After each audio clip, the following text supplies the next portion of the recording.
Good afternoon.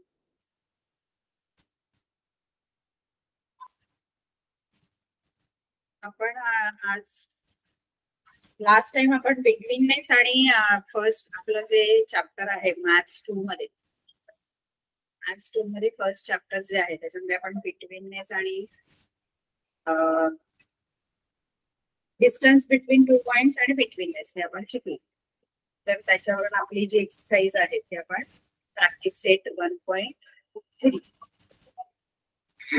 आपण 1.1 complete केलेलं आहे. आता आपण 1.2 घेणार आहोत.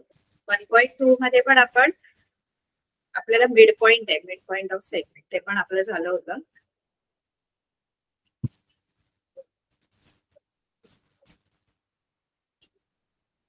तर इथे आपण आता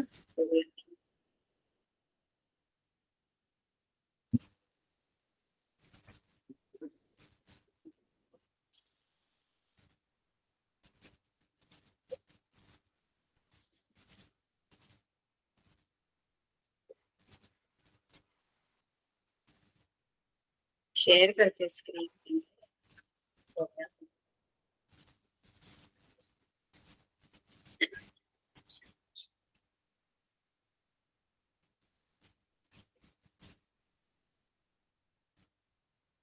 हे आपल्याला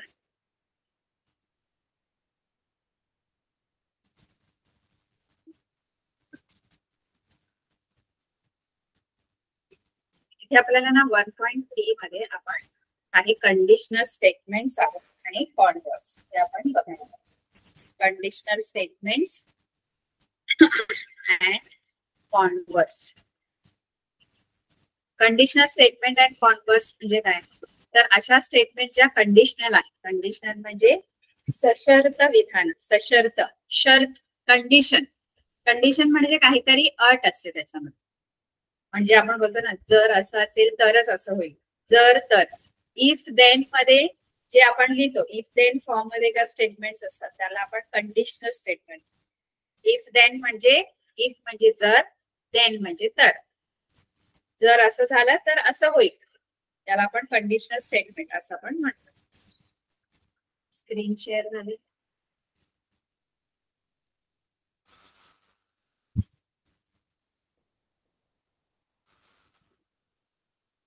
हे आपल्याला कंडिशनल स्टेटमेंट अँड कॉन्वर्स हे आपल्याला आज शिकायचं. कंडिशनल स्टेटमेंट म्हणजे काय? जे आपण इफ देनच्या फॉर्म मध्ये लिहितो ते conditional statement. The statements which can be written in the if then form are called condition statements. म्हणजे if this then this म्हणजे जर हे झालं तर ते होईल असं, जर तर अशामध्ये. आता फॉर एक्झाम्पल आपल्याला समजा एखादी प्रॉपर्टी आहे किंवा एखादा गुणधर्म आहे जो आपल्याला इफ देन फॉर्म मध्ये लिहायचा, कंडिशनल स्टेटमेंट मध्ये लिहायचा. तर तो कसा लिहिणार? समजा आपल्याला एखादी प्रॉपर्टी आपण बोलतो, तसं आपण समजा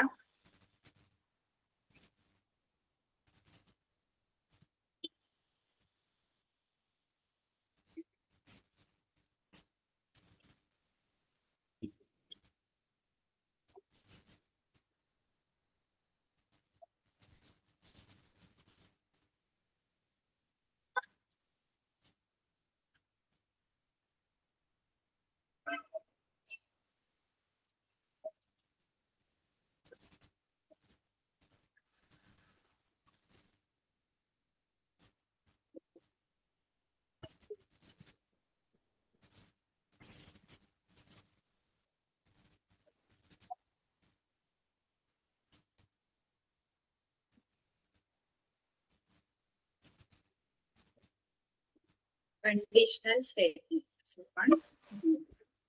समजा एखादी प्रॉपर्टी आहे ती जर तुम्हाला कंडिशनल स्टेटमेंट मध्ये लिहायची आहे, कंडिशनल स्टेटमेंट म्हणजे काय? तर इफ देन फॉर्म मध्ये आपण जे लिहितो ते. जर तर समजा एखादा समजा आपण गुणधर्म घेतला, समजा आयताचा एक गुणधर्म, रेक्टँगलचा. की the diagonals of rectangles are congruent. म्हणजे डायगोनलचे जे रेक्टँगलचे जे डायगोनल्स असतात ना ते कॉन्ग्रुएंट असतात, एकरूप असतात.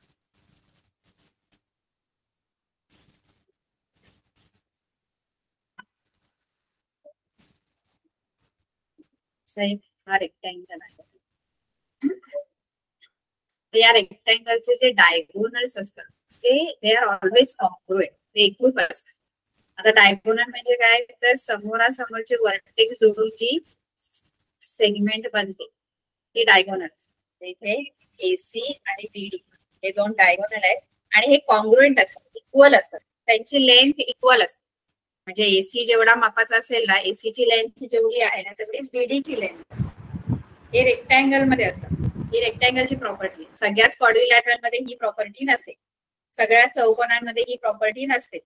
फक्त रेक्टँगल आणि स्क्वेअर असतो की नाही त्याच्यामध्ये पण ही प्रॉपर्टी आहे. पण तुम्ही बोला रोम्बस, पॅरेलेलोग्राम, काईट, स्क्वेअर मध्ये सुद्धा स्क्वेअरचे सुद्धा जे डायगोनल्स असतात ते कॉन्ग्रुएंट असतात. स्क्वेअर त्याचे पण हे जे डायगोनल आहे ते कॉन्ग्रुएंट QRS आहे. तर PR आणि QS हे जे दोन डायगोनल आहेत हे कॉन्ग्रुएंट असतात. का? कारण हा रेक्टँगल आहे म्हणून PR आणि QS इक्वल आहे. PR is equal to QS. का? कारण हा स्क्वेअर आहे आणि हा काय आहे, हा रेक्टँगल. तर या दोघांमध्ये सुद्धा त्याचे डायगोनल कॉन्ग्रुएंट असतात. याच्यात पण एसी आणि बीडी कॉन्ग्रुएंट असतात. कॉन्ग्रुएंट म्हणजे काय, तर त्यांची लेंथ सेम असेल. म्हणजे एसी जेवढा मापाचा असेल तेवढाच बीडी असणार इथे यापुढे, आणि याच्यामध्ये PR जेवढा मापाचा तेवढा. ठीक आहे. मग रेक्टँगल आणि स्क्वेअरची प्रॉपर्टी आहे, गुणधर्म आहे की जर दिलेला जो चौकोन आहे तो जर रेक्टँगल असेल ना तर त्याचे डायगोनल कॉन्ग्रुएंट असतात, किंवा दिलेला चौकोन हा जर स्क्वेअर असेल तर त्याचे डायगोनल कॉन्ग्रुएंट असतात. म्हणजे रेक्टँगल आणि स्क्वेअर साठीच ही प्रॉपर्टी, बाकी कोणत्या चौकोनासाठी प्रॉपर्टी नाहीये ही. कारण चौकोन खूप प्रकारचे आहेत, चौकोनाचे अनेक प्रकार आहेत. क्वाड्रिलॅटरलचे खूप टाइप्स आहेत, आपण बघितले. क्वाड्रिलॅटरल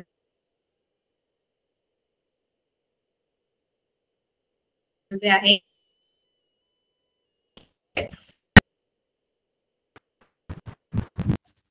त्यानंतर हा रोम्बस आहे, हा रोम्बस आहे. त्यानंतर हा ट्रॅपेझियम आहे, असा ट्रॅपेझियम असतो. असे चौकोनाचे, चौकोन म्हणजे काय, ज्याला चार बाजू आहेत. चार बाजू असणारे अनेक प्रकारचे चौकोन, अनेक प्रकार आहेत चौकोनाचे. रेक्टँगल, स्क्वेअर, ट्रॅपेझियम, काईट असतो एक असा. काईट पण एक क्वाड्रिलॅटरलच आहे, चौकोनच आहे. ज्याला चार बाजू आहेत त्याला आपण क्वाड्रिलॅटरल बोलतो, आणि त्याच्यात वेगवेगळे गुणधर्म असतात त्याप्रमाणे त्यांना वेगळी नावं दिली. काईट आहे बघा, काईट आणि रोम्बस सारखा नाही. रोम्बसच्या सगळ्या बाजू सारख्या असतात, काईटच्या फक्त ऍडजसेंट साइड्स सारख्या असतात. काईट, रोम्बसच्या चारी साइड सेम असतात. हे सगळे क्वाड्रिलॅटरल, हे सगळे क्वाड्रिलॅटरल. क्वाड्रिलॅटरल का? कारण त्यांना चार साइड्स आहेत, चार बाजू असलेले सगळे क्वाड्रिलॅटरल. त्या क्वाड्रिलॅटरल मध्ये पण वेगवेगळे प्रकार आहेत, जसं रेक्टँगल आहे, स्क्वेअर आहे, पॅरेलेलोग्राम आहे, ट्रॅपेझियम आहे, रोम्बस आहे, काईट आहे. हे सगळे क्वाड्रिलॅटरलचे वेगवेगळे प्रकार आहेत.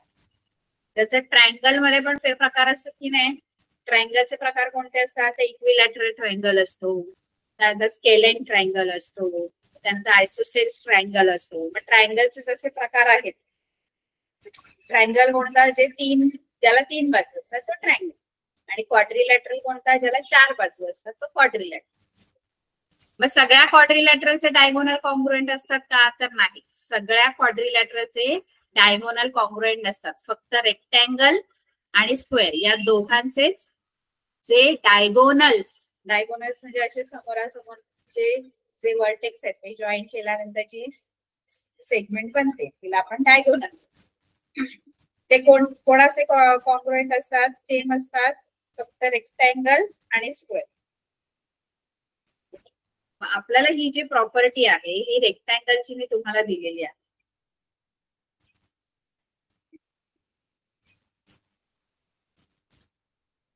ही रेक्टँगलची प्रॉपर्टी आहे ती आता आपण इफ देनच्या फॉर्म मध्ये लिहायची.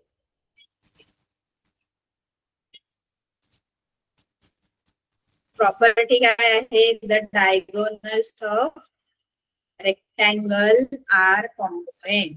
जे रेक्टँगलचे डायगोनल्स आहेत ते कॉन्ग्रुएंट आहेत. हे आपल्याला इफ देन स्टेट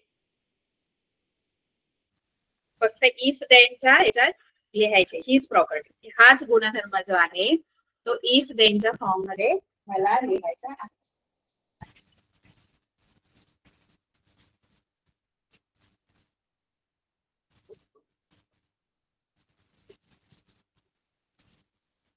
कसा लिहिणार?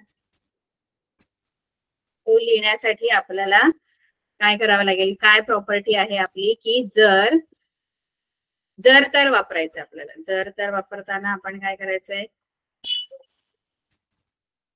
इफ देन यूज करायचं. मग कोणाचे डायगोनल्स कॉन्ग्रुएंट असतात? रेक्टँगलचे. सगळ्याच क्वाड्रिलॅटरलचे नसतात. मग आपण सुरुवात कशी करायची? इफ देन मध्ये जर लिहायचंय तर इफ देन मध्ये आपल्याला ही स्टेटमेंट, हा जो गुणधर्म आहे हा आयताचा गुणधर्म आहे. रेक्टँगलची प्रॉपर्टी आहे की त्याचे डायगोनल्स कॉन्ग्रुएंट असतात. हाच गुणधर्म मला इफ देन फॉर्म मध्ये लिहायचा आहे. मग कसा लिहिणार? कोणाचे डायगोनल कॉन्ग्रुएंट असतात? रेक्टँगलचे. रेक्टँगल काय आहे? एक क्वाड्रिलॅटरल. मग इफ द गिवन क्वाड्रिलॅटरल म्हणजे जो दिलेला तुम्हाला क्वाड्रिलॅटरल म्हणजे चौकोन, जर दिलेला चौकोन गिवन क्वाड्रिलॅटरल इज रेक्टँगल, जर तो रेक्टँगल आहे, जर दिलेला चौकोन रेक्टँगल आहे, देन तर जर दिलेला चौकोन म्हणजे the given quadrilateral is rectangle, दिलेला चौकोन जर आयत आहे तर काय? जर तो आयत आहे तर काय? तर then the diagonals are congruent. तर त्यांचे डायगोनल्स कॉन्ग्रुएंट असतात. म्हणजे दिलेला चौकोन जर आयत असेल तर त्याचे जे डायगोनल्स आहेत ते कॉन्ग्रुएंट असतात.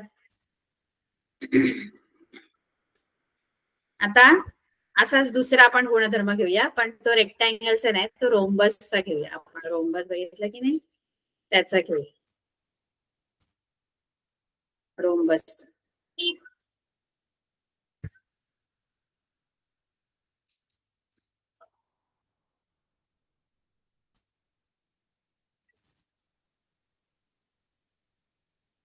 आता रोम्बसची मी एक प्रॉपर्टी घेऊया आणि ती पण आपण इफ देन मध्ये लिहूया.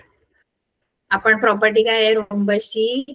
The diagonals of rhombus are perpendicular bisector of each other. लिहिते मी प्रॉपर्टी लिहिते म्हणजे गुणधर्म लिहिते रोम्बसचा. रोम्बस मगाशी आपण काढून दाखवलेला असा असतो रोम्बस, म्हणजे त्याच्या चारी साइड इक्वल असतात.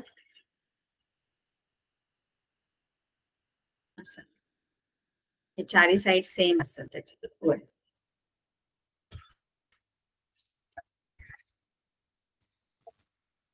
आणि त्याचे जे डायगोनल्स असतात ना असे हे दोन डायगोनल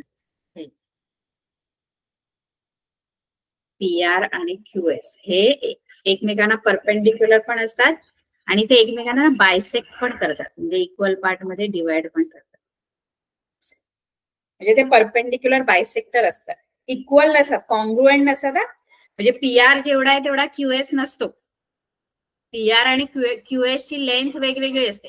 जसं रेक्टँगल मध्ये ते इक्वल असतात. रेक्टँगलच्या प्रॉपर्टी काय आहे की त्याचे डायगोनल्स कॉन्ग्रुएंट आहेत म्हणजे ते इक्वल असतात. इथे याचे डायगोनल कॉन्ग्रुएंट नाहीयेत. प्रॉपर्टी काय आहे की the diagonals of rhombus are perpendicular bisector of each other.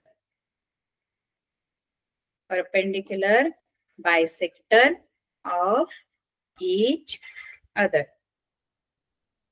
म्हणजे जे रोम्बसचे डायगोनल्स आहेत ना ते एकमेकांचे परपेंडिक्युलर बायसेक्टर असतात. म्हणजे ते दोन डायगोनल असतात की नाही, असे दोन डायगोनल असतात, ते जिथे भेटतात तिथे 90 डिग्रीचा अँगल बनतो, म्हणजे ते परपेंडिक्युलर आहे आणि ते एकमेकांचे इक्वल पार्ट करतात असे. म्हणजे ही जर 8 असेल ना, म्हणजे पीआर जर 8 असेल ना, तर हे दोन 4-4 होणार असे.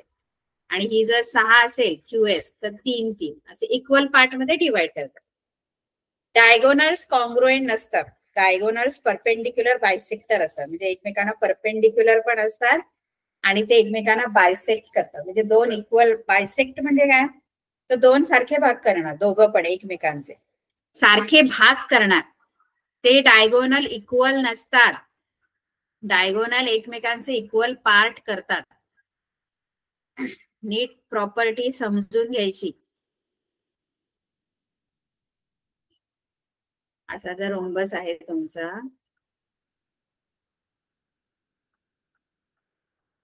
तर याचे जे हे डायगोनल आहेत, हा एक डायगोनल आणि हा दुसरा डायगोनल,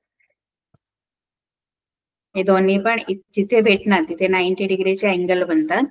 आणि हा जर पूर्ण 10 आहे तर हे दोन इक्वल पार्ट 5-5 चे होणार. आणि हा जर 8 आहे, एसी समजा 10 आहे, तर हे दोन इक्वल पार्ट होणार 5-5. बघा एसी आणि बीडी सेम नसतात. एसी आणि बीडी ची लेंथ वेगवेगळी आहे. म्हणजे एसी समजा 10 असू शकतो, बीडी 8 आहे समजा, तर 8 आहे, मग हा 4-4 होणार. असं इक्वल पार्ट करतात, त्याला आपण बायसेक्ट होणं म्हणतात. आणि परपेंडिक्युलर म्हणजे काय, तर जे तिथे दोन्ही पण तिथे भेटतात. आता समजा इथे एम पॉइंट आहे, त्या एम मध्ये हे दोन्ही डायगोनल एकमेकांना भेटले, तिथे 90 डिग्रीचे अँगल बनतात, त्याला परपेंडिक्युलर असे म्हणतात.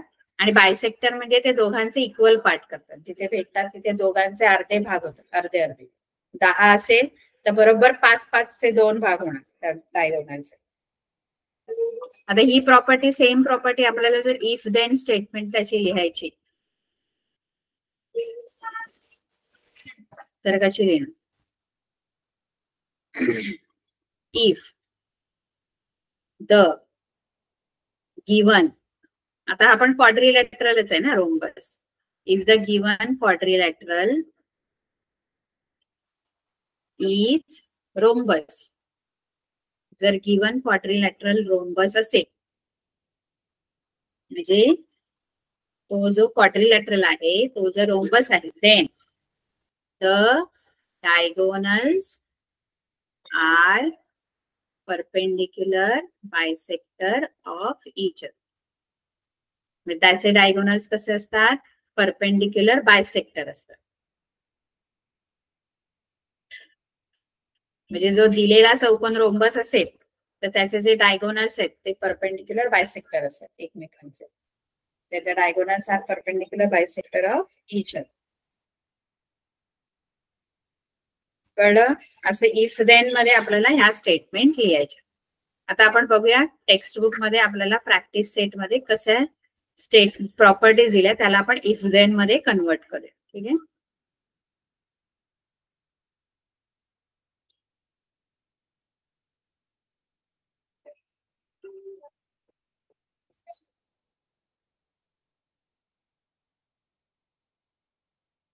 हे आपल्याला इफ देन फॉर्म मध्ये लिहायचे. Write the following statements in if then form. If then form मध्ये आपल्याला या स्टेटमेंट्स लिहायचे.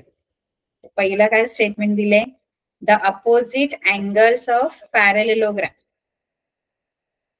Opposite angles of parallelogram are congruent, अशी आपल्याला प्रॉपर्टी दिलेली आहे. बघूया. आणि ती आपल्याला इफ देन फॉर्म मध्ये, जर त्याच्या फॉर्म मध्ये लिहायची. If the opposite angles of parallelogram are congruent.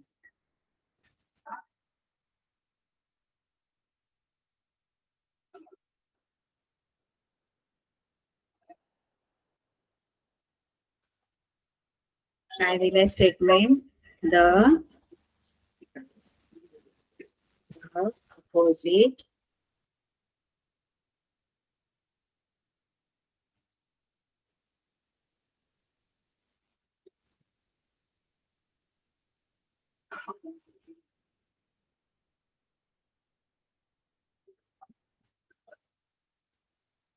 आणखी एक प्रॉपर्टी आपण लिहिणार.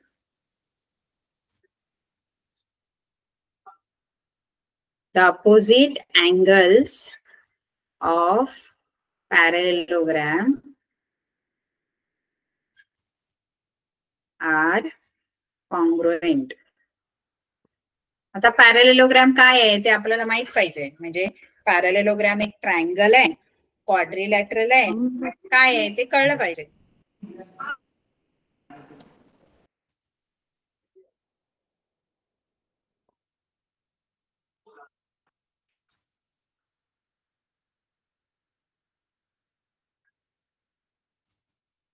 The opposite angles of parallelogram are congruent.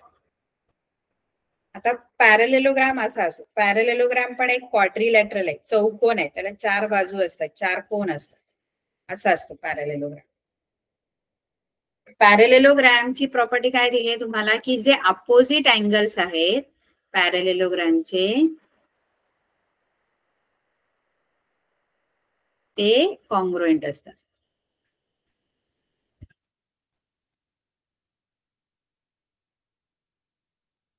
Opposite angle म्हणजे काय? आता समजा हा ABCD असा पॅरेलेलोग्राम आहे, तर त्याचे अपोजिट अँगल्स अपोजिट अँगल म्हणजे हा जो A अँगल आहे, त्या A अँगल बरोबर त्याचा जो समोरचा अँगल आहे अपोजिट C अँगल, म्हणजे अँगल A आणि अँगल C हे कॉन्ग्रुएंट असतात. अँगल मगाशी डायगोनल्स होते, डायगोनल्स वेगळे, अँगल वेगळा, साइड्स वेगळ्या असतात.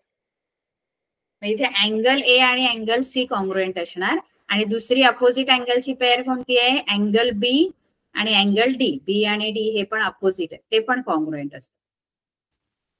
कोणामध्ये? पॅरेलेलोग्राम मध्ये. हा पॅरेलेलोग्राम आहे. मगाशी मी तुम्हाला वेगवेगळ्या आकृत्या काढून दाखवलेल्या. रेक्टँगलची आकृती कशी असते, स्क्वेअर कसा असतो, हे सगळं आपल्याला माहित पाहिजे. आकृत्या माहित पाहिजे सगळ्या चौकोनांच्या, क्वाड्रिलॅटरलच्या. पाहिजे तर पुन्हा एकदा मी तुम्हाला आकृत्या काढून दाखवते. वेगवेगळे जे आपले क्वाड्रिलॅटरलचे प्रकार आहेत ते आपल्याला माहित पाहिजे. आपण आधी शिकलेलो आहोत 8वीला वगैरे, सगळ्या चौकोनांचे प्रकार आपण शिकलेलो आहोत. एक असतो असा, याला आपण म्हणतो रेक्टँगल.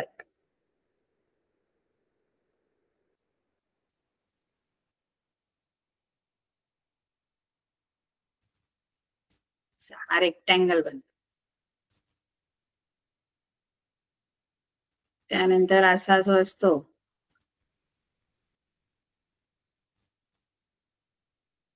तो असतो पॅरेलेलोग्राम. थोडा क्रॉस असतो. रेक्टँगल आणि याच्यामध्ये थोडा फरक आहे पॅरेलेलोग्राम मध्ये. पॅरेलेलोग्राम क्रॉस असतो. हा पॅरेलेलोग्राम. सगळे क्वाड्रिलॅटरलच आहेत, सगळ्यांना 4 बाजूच आहेत, पण थोडे वेगवेगळे, त्यांच्या प्रॉपर्टीज वेगवेगळ्या असतात. त्यानंतर येतो रोम्बस. रोम्बस असा असतो. रोम्बस तुम्ही असा काढा किंवा मग याचे 4ही साइड इक्वल असतात रोम्बस. हा रोम्बस आहे. आणि चौथा प्रकार आपण बघितला स्क्वेअर. स्क्वेअर तर आपला एकदम सरळ असतो आणि त्याचे 4ही साइड इक्वल असतात.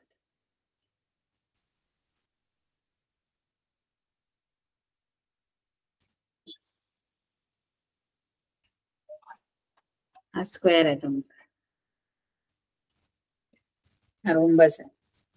त्यानंतर हा ट्रॅपेझियम असतो. एक ट्रॅपेझियम पूर्ण ह्या चौघांपेक्षा वेगळा असतो, असा असतो. हा ट्रॅपेझियम. असे चौकोनाचे वेगवेगळे प्रकार आहेत, हे लक्षात ठेवायचे नाव यांचे. हे सगळे क्वाड्रिलॅटरल आहेत, सगळे क्वाड्रिलॅटरल आहेत, पण सगळ्यांच्या प्रॉपर्टीज वेगवेगळ्या. हा तुमचा येतो पतंग, काईट. त्याला काईट म्हणतो आपण. काईट पण एक क्वाड्रिलॅटरल आहे. बघा हे सगळे क्वाड्रिलॅटरलचे प्रकार आहेत. Rectangle, parallelogram, rhombus. मग आपल्याला रोम्बस म्हटलं, पॅरेलेलोग्राम म्हटलं, रेक्टँगल म्हटलं तर आपल्याला कळलं पाहिजे की ते क्वाड्रिलॅटरल आहेत. काय आहे ते तरी माहित पाहिजे ना, की ते ट्रायंगल आहेत, क्वाड्रिलॅटरल आहेत, आकार त्यांचा माहित पाहिजे ना आपल्याला. नाही तर आपण बोलू पॅरेलेलोग्राम काय असतो आपल्याला माहितच नाही. पॅरेलेलोग्राम हा आहे बघा, हा पॅरेलेलोग्राम आहे. रोम्बस म्हटलं तर हा असा आहे, स्क्वेअर असा असतो. हा रेक्टँगल आहे, ट्रपेझियम आहे, हा काईट आहे. हे सगळे प्रकार आपल्याला क्वाड्रिलॅटरलचे माहित पाहिजे. तर आता आपल्याला ही जी प्रॉपर्टी दिलेली आहे ती कशाची दिली आहे, पॅरेलेलोग्रामची दिलेली आहे. बघा हा पॅरेलेलोग्राम आहे ना, त्याची प्रॉपर्टी दिली आहे. The opposite angles of parallelogram are congruent. म्हणजे मी तुम्हाला दाखवले बघा आकृती. हा मी पॅरेलेलोग्राम ड्रॉ केलेला आहे आणि त्या पॅरेलेलोग्रामचे अपोजिट अँगल्स कॉन्ग्रुएंट असतात. जसं ए, हा जो ए अँगल आहे, ए angle, A angle, angle A असा बनतो इथं ए जवळ. हा बघा क्वाड्रिलॅटरल मध्ये 4 अँगल असतात. तर हा ए अँगल बघा, जो मी पिंक मध्ये तुम्हाला जो दिसतोय तो अँगल ए आहे. अँगल असे असतात ना. तर हा ए अँगल म्हणजेच डी, 3 लेटर मध्ये नाव लिहायचं झालं ए अँगलचं तर अँगल डी ए बी, ए मध्ये आला पाहिजे ए, किंवा अँगल ए पण नुसतं म्हणतो आपण. एक तर अँगल ए, किंवा 3 लेटर मध्ये लिहायचं तर अँगल डीएबी किंवा अँगल बीएडी, काही पण ए मध्ये आला पाहिजे. आणि त्याच्या बरोबर समोरचा जो अँगल आहे तो आहे सी. सी अँगल म्हणजे हा असा आहे दुसरा, तो बरोबर त्याच्या समोर येतो सीच्या इथे. मग त्याचं 1 लेटर मध्ये नाव सी, अँगल सी, किंवा 3 लेटर मध्ये अँगल डीसीबी, किंवा बीसीडी. मग हे समोरासमोरचे अँगल आहेत, अपोजिट अँगल्स बोलतो. ते कॉन्ग्रुएंट असतात, म्हणजे सेम मेजरचे असतात. म्हणजे अँगल ए जेवढा असेल ना, समजा अँगल ए 70 डिग्री आहे ना, तर हा सी पण 70 डिग्रीच असतो असं. आणि बी जेवढा असेल ना, बघा हा जो बी आहे, बीचं मेजर, हा बी बघा, बी अँगल हा असा, हा बी अँगल, आणि त्याच्या बरोबर अपोजिट हा डी अँगल. हे पण कॉन्ग्रुएंट असत. बी आणि डी पण कॉन्ग्रुएंट, हे पण म्हणजे अपोजिट अँगल्स कॉन्ग्रुएंट असतात. हा 110 असेल तर हा पण 110 असतो. तर ही प्रॉपर्टी इफ देन मध्ये कशी लिहायची, इफ देन फॉर्म मध्ये आपल्याला इफ देन स्टेटमेंट लिहायचे, जर तर मध्ये लिहायचंय. हा जो गुणधर्म आहे, गुणधर्म आता मी तुम्हाला समजावून सांगितला कसा आहे. गुणधर्म समजावून सांगितला, तो लक्षात ठेवायचा. आकृती काढून समजावलेला आहे. नुसतं असंच मी कंडिशनल स्टेटमेंट डायरेक्ट नाही लिहिली. आधी ती प्रॉपर्टी काय आहे ती पण तुम्हाला सांगितली, की ते जे पॅरेलेलोग्राम जर असेल तर त्याचे अपोजिट अँगल्स कॉन्ग्रुएंट असतात. मग लिहायची कशी इफ देन मध्ये स्टेटमेंट. इफ, आता पॅरेलेलोग्राम आहे ना, तो पॅरेलेलोग्राम जर असेल तरच त्याचे अपोजिट अँगल्स कॉन्ग्रुएंट असतात. आता पॅरेलेलोग्राम काय आहे, तर एक क्वाड्रिलॅटरल आहे, म्हणजे चौकोन आहे. हे तरी आपल्याला माहित पाहिजे की पॅरेलेलोग्राम काय आहे, कारण ते लिहायचं आपल्याला त्या इफ देनच्या स्टेटमेंट मध्ये. इफ द गिवन, म्हणजे जर दिलेला, क्वाड्रिलॅटरल म्हणजे चौकोन. इफ द गिवन क्वाड्रिलॅटरल म्हणजे दिलेला चौकोन. आता दिलेला चौकोन खूप आहे, मग कुठला चौकोन पाहिजे, तर parallelogram. If the given quadrilateral is parallelogram. दिलेला चौकोन जर पॅरेलेलोग्राम आहे, म्हणजे दिलेला चौकोन हा इतर कोणताही नसून जो पॅरेलेलोग्राम जर असेल तर देन, तर, जर, तर, इफ देन, जर दिलेला चौकोन पॅरेलेलोग्राम असेल तरच त्याचे the opposite angles are congruent असे लिहायचं. The opposite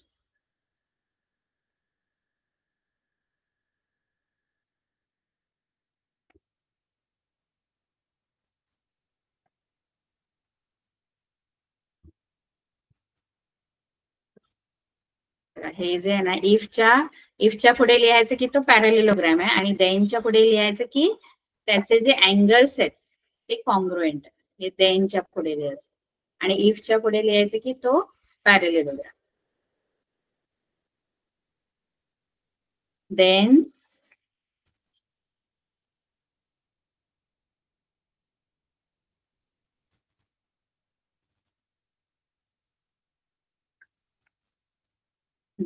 the opposite angles are congruent. तर त्याचे opposite angles congruent असतात. If the given quadrilateral is parallelogram, then the opposite angles are congruent. अशी कोणती प्रॉपर्टी तुम्ही इफ देन मध्ये कन्वर्ट करू शकता? ही इफ देन स्टेटमेंट आहे या प्रॉपर्टीची. अशा आपण अनेक प्रॉपर्टीजला इफ देन मध्ये कन्वर्ट करू शकतो. तर पुढची जी प्रॉपर्टी आहे ती कोणती आहे बघा. The diagonals of rectangle are congruent. हे मगाशी मी सांगितले. The diagonals of rectangle are congruent. ही प्रॉपर्टी इफ देन मध्ये कशी लिहायची हे आपण मगाशीच बघितलं. हे बघा असं लिहायचं इफ देन. इफ द ही बघा प्रॉपर्टी काय आहे. The diagonals of rectangle are congruent. तुम्ही इफ देन मध्ये कशी लिहिली. If the given quadrilateral is rectangle then the diagonals are congruent. म्हणजे जर गिवन क्वाड्रिलॅटरल रेक्टँगल असेल तर त्याचे डायगोनल्स कॉन्ग्रुएंट असतात. इफ आणि देन मध्ये लिहिली आपण. ही मगाशीच लिहिली. तुम्हाला मी एक्झाम्पल म्हणून घेतलेली पण ती प्रॅक्टिस सेट मध्ये सुद्धा आहे property. If the given quadrilateral is rectangle then the diagonals are congruent.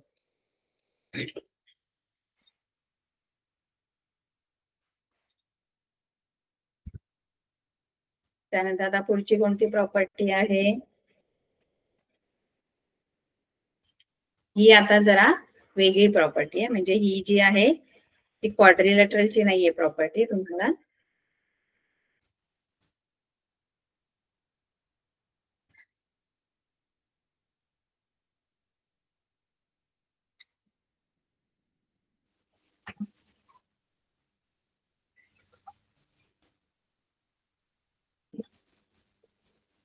in an isosceles triangle दिले.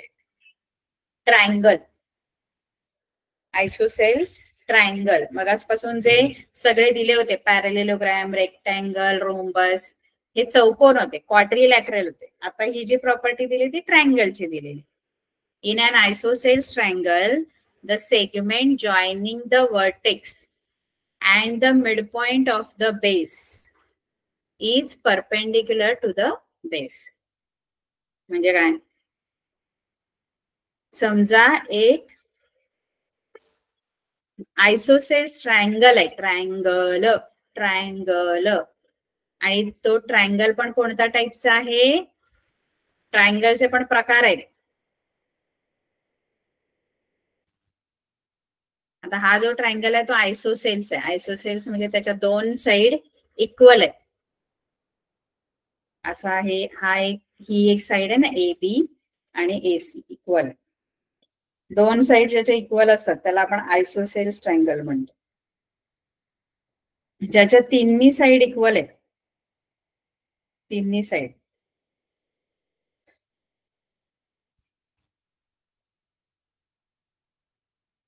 म्हणजे तिन्ही पण साइड सेम लेंथच्या. ही पण सेम पी क्यू आर आहे. त्याच्यामध्ये तिन्ही साइड कॉन्ग्रुएंट आहे. पी क्यू क्यू आर आणि पी आर तिन्हीची लेंथ सेम आहे. म्हणजे ही 5 आहे ना तर ही पण 5 ही पण 5 सेंटीमीटर. तर याला बोलायचं इक्विलॅटरल ट्रायंगल. हा इक्विलॅटरल आहे. त्याच्यात सगळ्या ऑल साइड्स आर इक्वल. तो इक्विलॅटरल ट्रायंगल असतो. ज्याच्या दोन साइड इक्वल तो आयसोसेल्स. हा आयसोसेल्स आहे ना. हा आयसोसेल्स आहे कारण त्याच्या फक्त दोनच साइड कॉन्ग्रुएंट आहेत ए बी आणि एसी. तिसरी साइड वेगळी असते. म्हणजे ही 5 असेल तर ही 6 असेल. वेगळी असणार तिसरी साइड. दोन साइडच इक्वल असणार. याच्या कशा आहे इक्विलॅटरल मध्ये तिन्ही साइड इक्वल 5 असतील किंवा 6 असतील पण तिन्हीची लेंथ सेम असते. तो इक्विलॅटरल ट्रायंगल. इक्विलॅटरल इक्वी म्हणजे इक्वल, लॅटरल म्हणजे साइड्स, म्हणजे ज्याच्या सगळ्या साइड्स इक्वल आहेत तो इक्विलॅटरल ट्रायंगल, आणि ज्याच्या दोन साइड्स इक्वल आहेत तो आयसोसेल्स. इक्विलॅटरल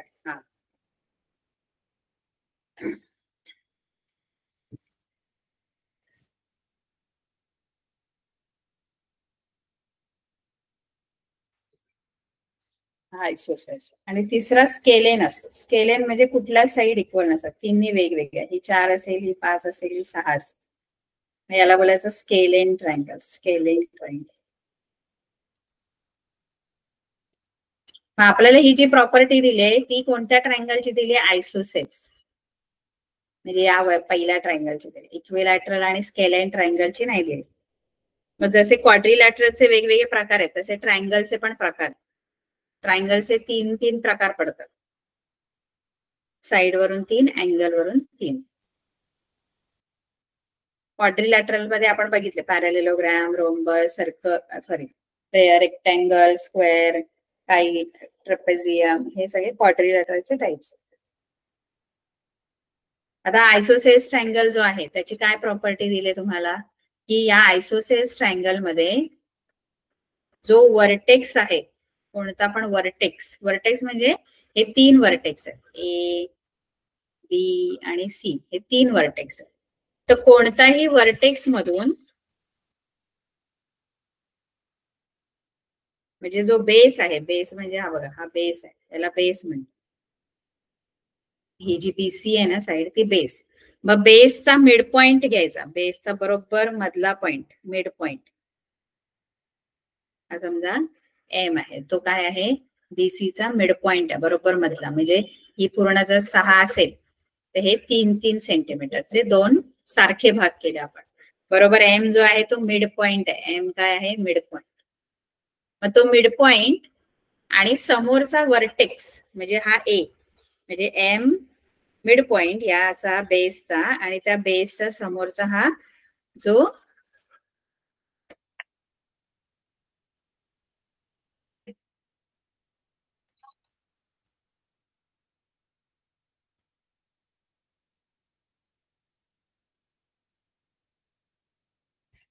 हा वर्टेक्स आहे ए, तो वर्टेक्स आणि हा मिड पॉइंट जर मी जॉईन केला तर ती जी एएम असते ती बेसला परपेंडिक्युलर असते.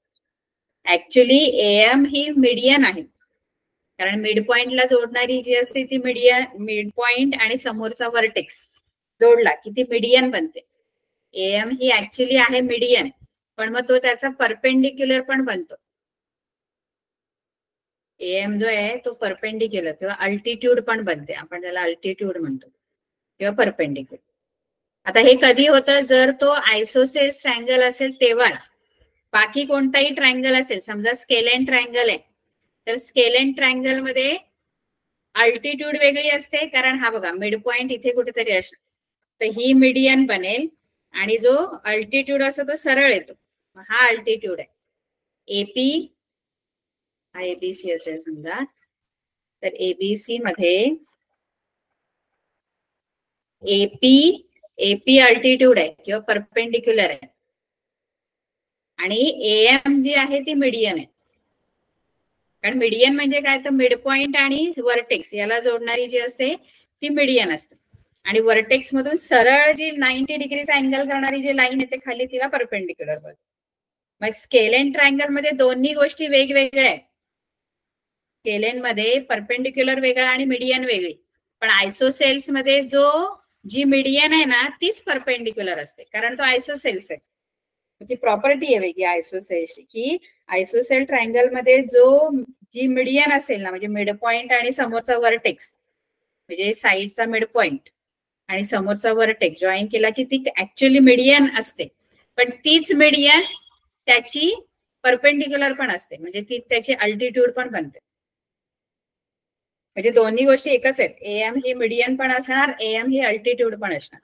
बाकीच्या ट्रायंगल मध्ये अल्टिट्यूड आणि मीडियन दोन वेगवेगळ्या असतात. ही प्रॉपर्टी आहे तुमच्या आयसोसेल्स ट्रायंगलची. आयसोसेल्स ट्रायंगल मध्ये ही वेगळी प्रॉपर्टी आहे. ही प्रॉपर्टी आपल्याला इफ देन मध्ये लिहायची. ही आता प्रॉपर्टी तुम्हाला समजावली. आता ही इफ देन फॉर्म मध्ये आपल्याला लिहायची आहे. इफ देन फॉर्म मध्ये कशी लिहायची?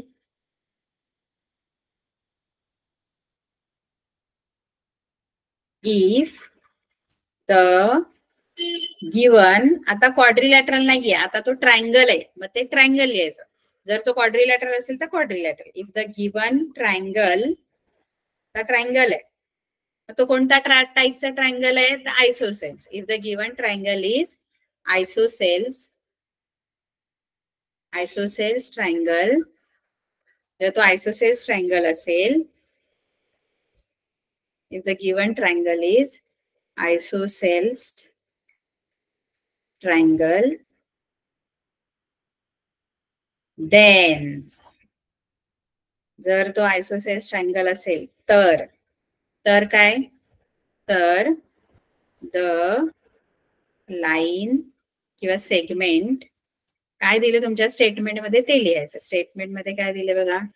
द सेगमेंट, इथून लिहायचं. द सेगमेंट जॉईनिंग, म्हणजे जर तो आयसोसेल्स ट्रायंगल असेल, हे जर मध्ये लिहिलं मी, आणि तर मध्ये हे लिहायचं पुढचं.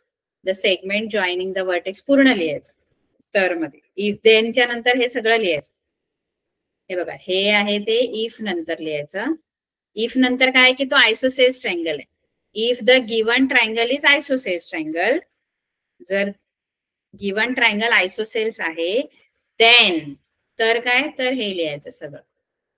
हे देनच्या पुढे येणार पूर्ण आहे तसंच पर्यंत, लास्ट पर्यंत सगळं हे देनच्या पुढे येणार. आणि तो आयसोसेल्स आहे हे इफच्या पुढचं. If the given triangle is isosceles triangle, then the segment joining the vertex,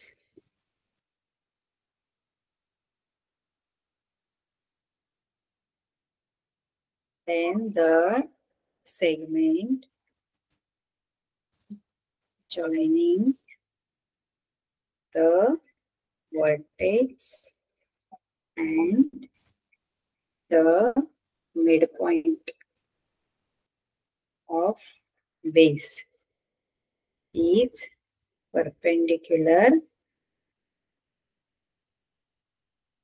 to the base.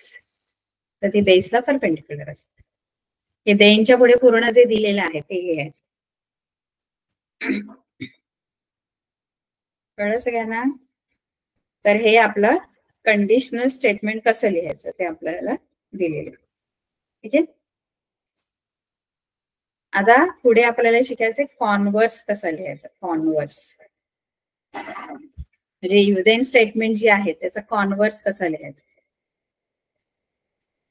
तर कॉन्व्हर्स म्हणजे काय करायचं असतं? कॉन्व्हर्स म्हणजे व्यत्यास असतो, म्हणजे विधान उलट करायचं. म्हणजे जर तर आहे ना, हे बघ, कॉन्व्हर्स अशा प्रकारे लिहायचं. कॉन्व्हर्स लिहिण्यासाठी आधी तुमची कंडिशनल स्टेटमेंट लिहायची असते. हे बघा, कंडिशनल स्टेटमेंट काय आहे? If a number is a prime number, then it is even or odd.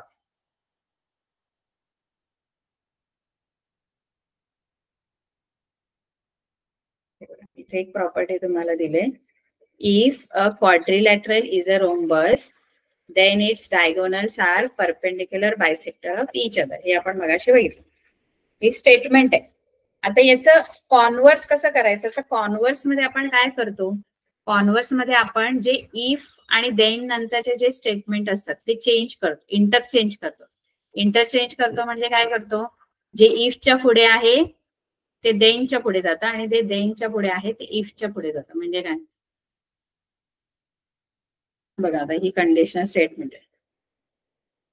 इफच्या पुढे हे आहे, हे इफच्या नंतर, हे इफच्या पुढे आहे, आणि देनच्या पुढे हे आहे. हे पूर्ण आहे देनच्या पुढे.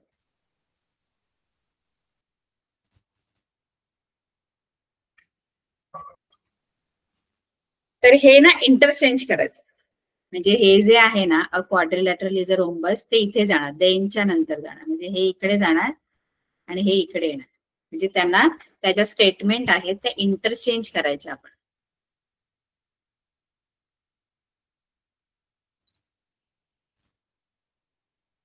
अच्छा, त्या स्टेटमेंट ही इकडे जाणार आणि ही स्टेटमेंट इकडे येणार. म्हणजे काय, म्हणजे कसं लिहायचं, इफ इट्स डायगोनल्स. आता इट्स डायगोनल्स म्हणजे कोणाचे डायगोनल्स, तर कुठल्या तरी क्वाड्रिलॅटरलचे. आता आपण रोम्बस नाही लिहिणार, आपण आधी काय लिहिणार, कुठला तरी quadrilateral. If the diagonals of quadrilateral are perpendicular bisector of each other, किंवा if diagonals are perpendicular bisector of each other. आपण बघूया हा, म्हणजे इफ आणि देन नंतरचे जे स्टेटमेंट आहेत त्याला आपण इंटरचेंज करायचं. हे बघा, हे आपण इफ देन मध्ये लिहिलेली होती मगाशी प्रॉपर्टी. ते मी आता आपण त्याचा कॉन्व्हर्स लिहितो. कॉन्व्हर्स म्हणजे उलट करायचं. उलट म्हणजे काय, इफच्या पुढचं जे आहे ते देनच्या पुढे जाणार आणि देनच्या पुढचं इफच्या पुढे येणार, इथे मागे येणार. त्याला कॉन्व्हर्स म्हणतो. कॉन्व्हर्स म्हणजे व्यत्यास, उलट विधान.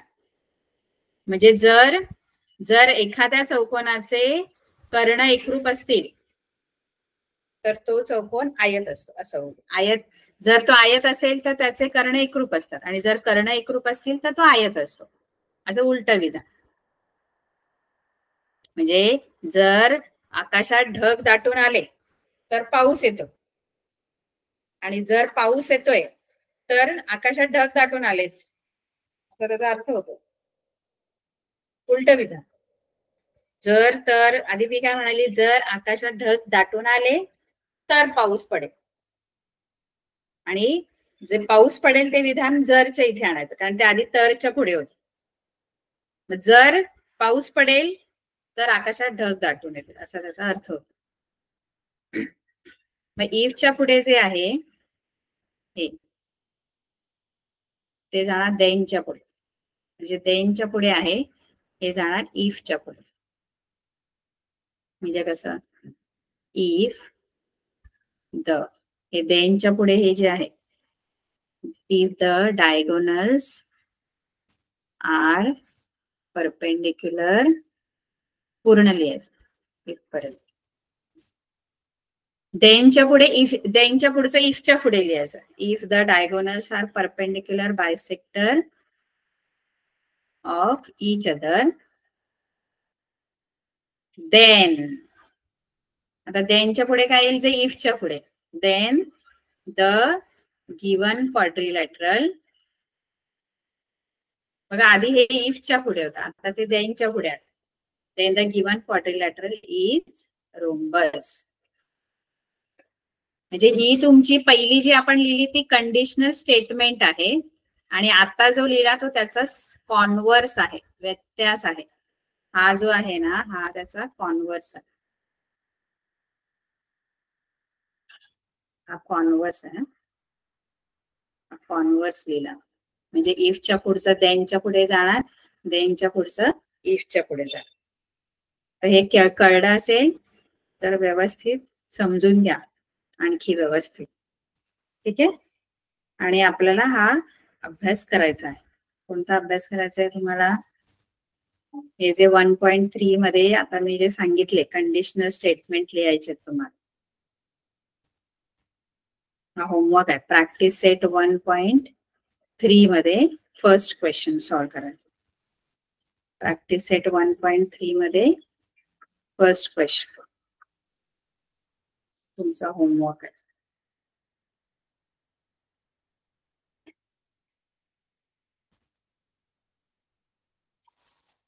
प्रॅक्टिस सेट 1.3 मध्ये क्वेश्चन नंबर 1 सॉल्व्ह करायचं. ठीक आहे. Good bye. अभ्यास करायचा आहे सगळ्यांना.